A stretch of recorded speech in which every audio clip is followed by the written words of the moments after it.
Hello friends, welcome to my channel Nutan classes. Hope you all are good. चलिए, आज जैसा कि मैं बोली थी लेक्चर 1 में कि आज से हम प्रोटोकॉल के बारे में बताना शुरू करेंगे।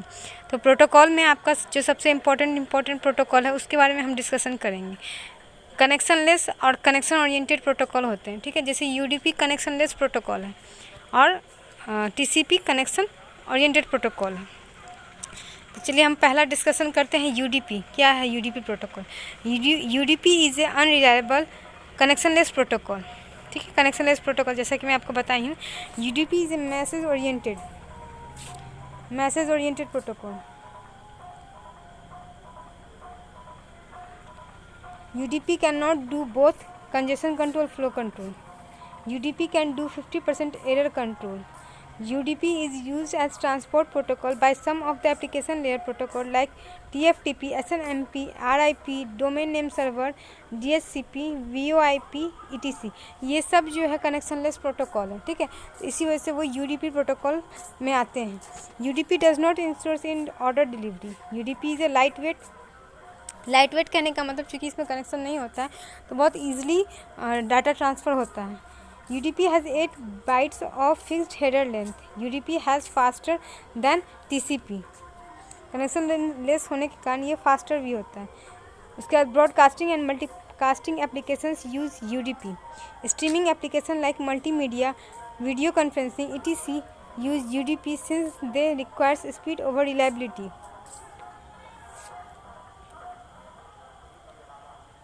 का लास्ट है real time application like chatting and online games as UDP. जैसे हम लोग का व्हाट्सएप वाला एग्जांपल है ना कि हम ऑनलाइन इसमें यूज़ कर सकते हैं, ऑनलाइन चैट वगैरह कर सकते हैं। तो इस टाइप का जो एग्जांपल होता है जिसमें हम ऑनलाइन जैसे स्काइप पे जब हम चैट कर रहे होते हैं या गूगल मीट कर रहे होते हैं तो उसमें ऑनलाइन हम लगातार ये कनेक्शन लेस होने के साथ साथ बातचीत करते हैं, तो उसको रियल टाइम एप्लीकेशन कहा गया, ठीक है। यहाँ पर लिखा हुआ है जैसे कि चैटिंग या ऑनलाइन गेम्स। नेक्स्ट अब हम लोग का आ जाता है TCP प्रोटोकॉल। क्या है TCP? It is a reliable connection oriented protocol. तो ये कनेक्शन ओरिएंटेड जो मैं अभी आपको लोग को बताएंगी उसमें क्या होता है, मतलब इसमें वायर कनेक्टेड रहता है। दूसरा आपका हो गया it can do both congestion control and flow control. TCP connections are full duplex. TCP connections are full duplex. Full duplex कहने का क्या मतलब हो गया? वही जैसे हाफ डुप्लेक्स में क्या होता था, एक बार में एक ही सेंडर या फिर मैसेज सेंड करेगा या फिर रिसीवर।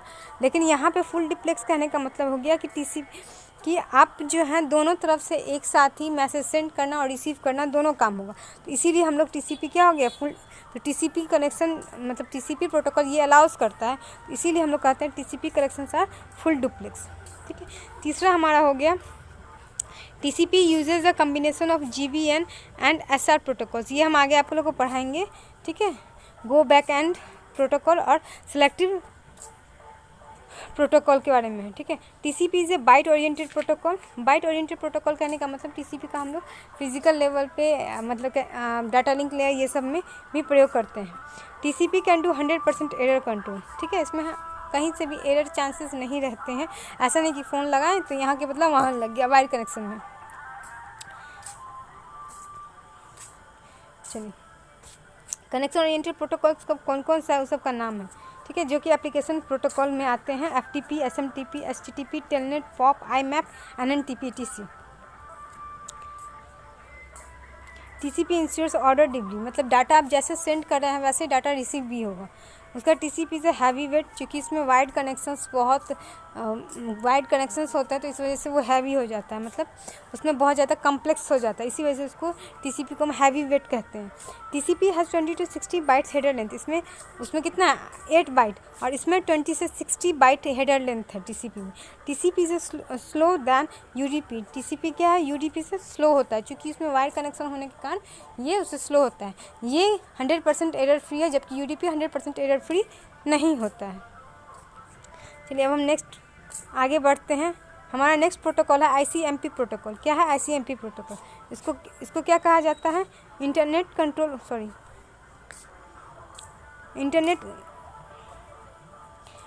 Control message protocol. इसमें आ जाता है आप लोग का IP protocol has no error reporting और एरर करेक्टिंग मैकेनिज्म। कहने का मतलब ये हुआ कि जैसे आप अपना मोबाइल यूज़ कर रहे हैं या कोई ऐप्स यूज़ कर रहे हैं, वो वर्क नहीं कर रहा है, तो वो वर्क क्यों नहीं कर रहा है, या कोई लिंक नहीं खुला है तो क्यों नहीं खुल रहा है, उस चीज़ का वो मैसेज नहीं देता है। ठीक है, तो ICMP जो है इंटरनेट से ही रिलेटेड है। तो ऑब्वियस सी बात है कि हम लोग इंटरनेट पे बहुत कुछ यूज़ करते हैं तो वो गड़बड़ होते हैं, लेकिन यहाँ पे वही IP प्रोटोकॉल जो है एरर रिपोर्टिंग, या मतलब वो एरर किस वजह से वो एरर आ रहा है उस चीज़ में, वो चीज़ वो नहीं बताता है। ठीक है, IP protocol also lakhs a mechanism for host and management queries. ठीक है, आप उनसे मतलब किसी जगह कोई क्वेरीज या मैनेजमेंट क्वेरी मतलब वही की क्वेश्चंस नहीं देते हैं। फिर नेक्स्ट हो गया ये, वैसे ये लाइन उतना इम्पोर्टेंट नहीं है आपका, सेकेंड लाइन। थर्ड वन हो गया, the internet control message protocol has been design to compensate the above two deficiencies. It is a companion of the IP protocol. ICMP messages are divided into two broad categories: error reporting and message and query message. The error reporting message report problems that a router or a host may encounter when it processes an IP protocol. आपका next हो गया query message which occur in pairs help a host or a network manager get specific information from a router or another host. ICMP always reports error message to the origin source. आप देखिए ये internet पे तो नहीं बताता है, लेकिन जो सोर्स इसको यूज़ कर रहा है उसको बताता है ये कि किस वजह से वो एरर आ रहा है। ठीक है, इसी एरर की वजह से मतलब तो वो ऐसा नहीं कि पूरा डिटेल बताता है, वो कोड 0, कोड 1, कोड 2 ऐसे करके उसका डिफ़ाइन है। जैसे कि मैं तेज़ी से इसके बारे में आपको यहाँ पे बता देती हूँ, या आप स्क्रीनशॉट ले सकते हैं। बहुत इंपॉर्टेंट नहीं है, लेकिन फिर भी मैं सोच एग्जांपल के रूप में इसको ले लेते हैं। तो कहीं इसमें से कोड 6 के बारे में पूछ दिया कि क्या है ICMP का कोड 6 का मैसेज, एरर मैसेज, तो वो उस समय आपको यहाँ पे काम दे सकता है। तो इसलिए मैं सोची कि इसको डिस्कशन कर देते हैं। पहला देखिए कोड 0 में क्या कह रहा है, the network is unreachable possibly due to hardware failure. Network हमारा क्या हो गया, अनरीचेबल हो गया क्योंकि हार्डवेयर फेल्योर के कारण, तो वो उस समय कोड 0 मैसेज दिखाएगा। ठीक है, नेटवर्क अगर किसी वजह से नहीं नेटवर्क लग रहा है, नहीं खुल रहा है तो। Code 1, the host is unreachable, this can also be due to the hardware failure. Code 2, the protocol is unreachable. Code 3, the port is unreachable. Code 4, related to fragmentation. Code 5, source routing cannot be accomplished. Destination network is unknown. Code 7, destination host is unknown. Code 8, the source host is isolated. Code 9, communication with destination network is administratively prohibited. Code 10,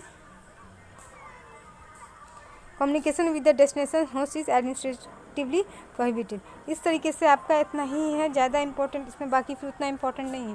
ठीक है, ये overall आपको screenshot लेना है तो इसका screenshot ले लीजिए।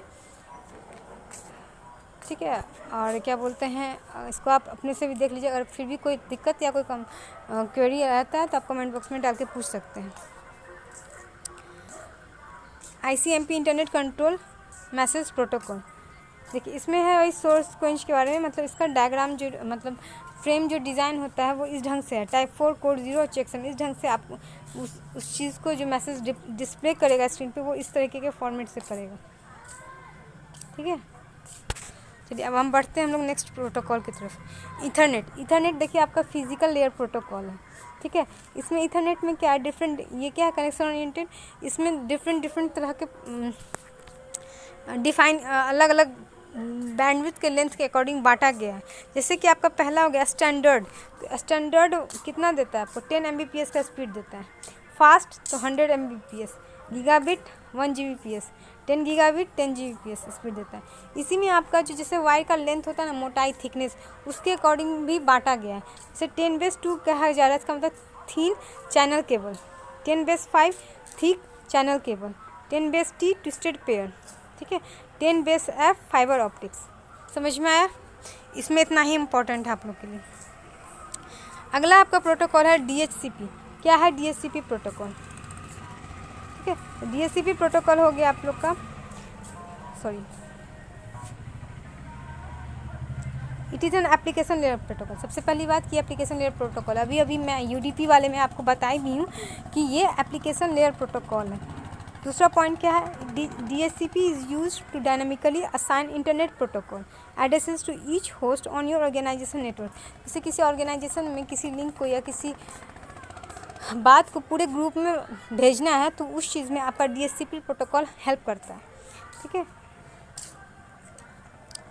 इसका फुल फॉर्म क्या है DHCP प्रोटोकॉल का, ये इंपॉर्टेंट है, डायनेमिक होस्ट कॉन्फ़िगरेशन प्रोटोकॉल। ठीक है, in this a host can refer to any device which that enables access to a network. ठीक है, अब देखिए यहाँ पे जैसे इसका क्या, इस लास्ट लाइन का क्या मतलब हो गया, ये वाले लास्ट लाइन का क्या मतलब हो गया कि जैसे आप कोई लिंक है वो भेजा गया आपके पास ग्रुप ऑर्गेनाइजेशन में, तो ऐसा नहीं है कि मोबाइल पे वो खुलेगा और सिस्टम में नहीं खुलेगा, या सिस्टम में खुल रहा है तो मोबाइल पे नहीं खुलेगा। मतलब वो ऐसा लिंक या वैसा चीज़ जो कि आपको डिवाइस के अकॉर्डिंग नहीं बटा हुआ है, वो चीज़ आपके हर एक तरह के डिवाइस पे ओपन हो सकता है। तो वो कौन सा प्रोटोकॉल अलाउ करता है, तो DHCP प्रोटोकॉल अलाउ करता है। और ये किस लेयर का है, एप्लीकेशन लेयर प्रोटोकॉल, ये बहुत इंपॉर्टेंट है। अब आपका आ जाता है अगला टेलनेट। ठीक है, telnet is a client server application protocol that provides access to virtual terminals of remote systems. ठीक है, ऑन लोकल एरिया नेटवर्क और इंटरनेट। ठीक, अब आपका अगला पॉइंट आ जाता है, it is a bidirectional 8-bit communication. Telnet is mainly use to connect terminal devices. Terminal devices का मतलब end to end encryption, end to end devices को वो कनेक्ट करता है। ठीक है, अब हमारा नेक्स्ट प्रोटोकॉल आ गया फ्रेम रिले। ठीक है, it is a physical layer protocol. ये कौन से लेयर का प्रोटोकॉल है, physical layer protocol. Frame relay is a packet switching network protocol that is design to work at the data link layer of the network. ठीक है, इसका मतलब है कि फ्रेम रिले जो है पैकेट स्विचिंग नेटवर्क प्रोटोकॉल है। ठीक है, और इसको डिज़ाइन किस काम के लिए किया गया है, डाटा लिंक लेयर को नेटवर्क से जोड़ने का। ठीक है, तो इस चीज़ के लिए हम इसका यूज़ करते हैं, मतलब फिजिकल लेयर को डाटा लिंक लेयर से, एक तरह से जब मैसेज ट्रांसफ़र किया जाता है फिजिकल लेयर से, तो वो उसको डाटा लिंक लेयर में उसको नेटवर्क से कनेक्ट करके भेजा जाता है। उसके बाद क्या है इसका अगला पॉइंट, इसमें जितना भी मैं पॉइंट लिखी हूँ पेन से सारा इंपॉर्टेंट है। It is use to connect LAN and transmit data across वैन। मतलब लोकल एरिया नेटवर्क से, चूँकि फिजिकल लेयर सबसे लोएस्ट में होता है, तो लोकल एरिया नेटवर्क से आपको वाइड एरिया, मतलब बहुत दूर तक के एरिया में भी अगर ट्रांसफ़र करना है तो हम मैसेज को ट्रांसफ़र कर सकते हैं। ये प्रोटोकॉल हमें अलाउ करता है मैसेज ट्रांसफ़र करने के लिए। It is A point two point network, जैसे कि ये इन टू इन ऐड कर रहा है, ट्रांसमिट कर रहा है, ट्रांसमिटिंग नेटवर्क, ट्रांसमिटिंग सिस्टम्स को। तो कहने का वही मतलब था कि पॉइंट टू पॉइंट नेटवर्क, मतलब एक सिस्टम से दूसरे सिस्टम को हम इसमें जोड़ सकते हैं। ये हमें अलाउ, ये प्रोटोकॉल हमें इस चीज़ का अलाउ करता है। ठीक है, अब आ जाए यहाँ पे, it allows transmission of different size packets and dynamic bandwidth allocation. इसका मतलब क्या हुआ कि हम पैकेट का साइज़ इसमें फिक्स नहीं है कि 8 बिट का ही होना चाहिए। हम 8 बिट या 16 बिट ऐसे करके भी, 8 बाइट या 16 बाइट ऐसे करके भी भेज सकते हैं। ऐसा नहीं है कि 8 बाइट का मैसेज सेंड करने तो सारा 8 बाइट का ही मैसेज ही सेंड कर सकते हैं। ठीक है, इसमें है, इस वजह से क्या होता है कि ये कंजेशन को भी रिड्यूस करता है। कंजेशन रिड्यूस करने का मतलब ये एक बार में एक, मतलब जो जैसे यहाँ से सेंड किया गया तो वो जो फाइनल जिस एंड पर गया है तो उसमें ये ऐसा नहीं कि 4 पाथ यूज़ कर लेता है, डिफरेंट पाथ यूज़ कर लेता है। डिफरेंट पाथ यूज़ करने के कारण क्या होता है कि कंजेशन होने का चांसेस हो जाता है। मतलब एक ही तरह के पैकेट्स पाथ पे एक से बहुत ज़्यादा अवेलेबल होगा, तो इससे क्या होता है, ट्रैफिक जाम, मतलब जो हम लोग नेटवर्क की भाषा में बोलते हैं ट्रैफिक जाम, या कॉमन लैंग्वेज में भी बोलते हैं ट्रैफिक जाम हो गया, तो वो चीज़ हो जाता है। लेकिन ये चूँकि फ्रेम रिले जो है ये डायनेमिक एलोकेशन करता है, डायनेमिक बैंडविड्थ एलोकेशन करता है। ठीक है, तो इस वजह से ये कंजेशन नहीं होता है।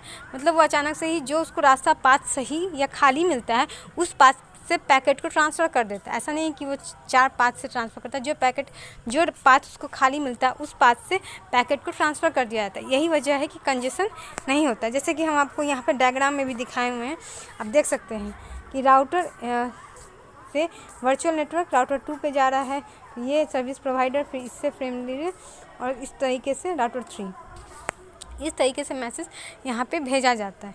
ठीक है, होप आपको इसमें समझ में आया होगा। अगर मेरे कुछ भी बताने में कुछ इम्प्रूवमेंट चाहिए तो वो भी आप यहाँ पे बता सकते हो मुझे, या किसी तरह का कोई भी क्वेरी आपको लगता है तो बताइए। ये वीडियो मैं आप लोग के लिए स्पेशल बना रही हूँ, तो हो सके तो जितना ज़्यादा से ज़्यादा लोगों को शेयर कर सकते हैं तो करिए, ताकि उन लोगों को भी हेल्प मिल सके।